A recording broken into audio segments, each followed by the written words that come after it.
সনাতন শাস্ত্রে পুজোর বিধিতে আরতি হচ্ছে একটি বিধান। দেবতা বা দেবীর পূজা করার সময় আরতি অবশ্যই করা হয়। এই আরতি শব্দের অর্থ হচ্ছে প্রার্থনা করা। আমরা জানি যে এই পৃথিবী, সনাতন শাস্ত্র এটাই বলেছে যে এই পৃথিবী সৃষ্টি হয়েছে 5টি উপাদান দিয়ে। প্রথম হচ্ছে মাটি, পানি, অগ্নি, বায়ু এবং আকাশ। আমরা যখন আরতি করি এই 5টি উপাদানকে আমরা স্মরণ করে দেবতা বা দেবীকে আমরা আরতি করি।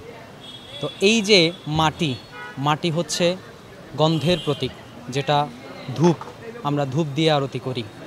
এরপর হচ্ছে অগ্নি আমরা যখন পঞ্চপ্রদীপ দিয়ে আরতি করি, এই অগ্নি হচ্ছে পঞ্চপ্রদীপ এর প্রতীক। এরপর হচ্ছে আকাশ হচ্ছে শব্দতত্ত্বের প্রতীক। আমরা বিভিন্ন বাদ্যযন্ত্র বাজিয়ে আরতি করি, এই আকাশটা হচ্ছে শব্দতত্ত্বের প্রতীক। এরপর হচ্ছে জল, এই যে আমরা পৃথিবী, আমরা জানি জল দিয়ে তৈরি, আমরা জলশঙ্খ দিয়ে আরতি করি। এই পৃথিবী হচ্ছে জলে তৈরি এবং আমরা সেই কারণেই জলশঙ্খ দিয়ে আরতি করি।